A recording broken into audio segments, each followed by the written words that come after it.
अस्सलामुअलैकुम। जी प्रेस के खास अपडेट में आपका खैर मकदम और स्वागत है। बिहार असेंबली इलेक्शन में जहां चंद दिन बाकी हैं, वहीं सियासी पारा चढ़ा हुआ है।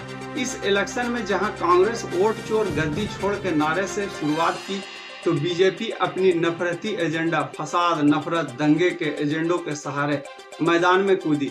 जहां बिहार इलेक्शन में चंद ही दिन बाकी रह गए हैं, यानी 6 और 11 नवंबर को वोट होना है और 14 नवंबर को किसके सर में ताज होगी ये तो वक्त बताएगा। लेकिन एक ताजा सर्वे रिपोर्ट में एनडीए और भाजपा को जरूर चौंका दिया है और बीजेपी के अंदर बेचैनी बढ़ चुकी है, क्योंकि बिहार चुनाव में बढ़त को लेकर जब लोगों से सवाल किया तो 40.2% लोगों ने एनडीए की हिमायत की, जबकि 38.3% लोगों ने महागठबंधन का बढ़त बताया गया। और इन दोनों के बीच नई नवेली पार्टी जन स्वराज को 13.3% लोगों की हिमायत से अपनी बाजी पलट सकती है, क्योंकि एनडीए और इंडिया गठबंधन के बीच कांटे का टक्कर है। और सर्वे रिपोर्ट की माने तो दोनों के बीच यानी एनडीए और इंडिया गठबंधन के बीच वोट शेयर का फर्क ज्यादा नहीं है।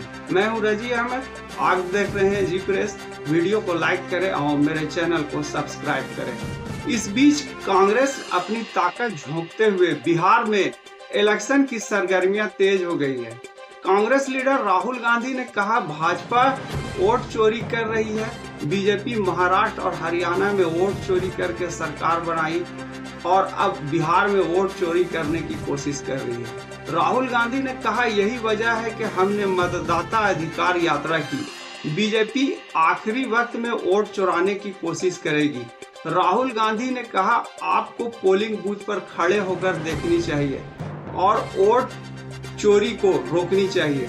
राहुल गांधी ने बीजेपी पर इल्जाम आयद करते हुए कहा कि बीजेपी अडानी और अंबानी को फायदा पहुंचाना चाहती है और अंबेडकर के आईन यानी देश के संविधान को खत्म करने की तैयारी में है, जो भारत की आजादी से पहले की भारत चाहती है, जहां उस वक्त दलितों और पिछड़ों तबकों के पास कोई अधिकार नहीं थे। बीजेपी हर चीज का निजीकरण करना चाहती है।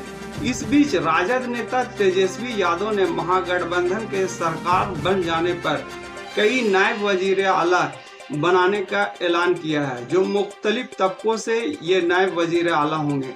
दूसरी तरफ कांग्रेस के सीनियर लीडर अशोक गहलोत के पिछले महीने बिहार में इंडिया गठबंधन के सीटों के बंटवारे के उलझनों को सुलझाने के लिए लाया गया था, लेकिन फिर भी इस गठबंधन के बीच कुछ सीटों पर दोस्ताना मुकाबला भी हो रहा है, लेकिन इसे इख्तिलाफ का या अंदरूनी खलफसार का हिस्सा नहीं माना गया है।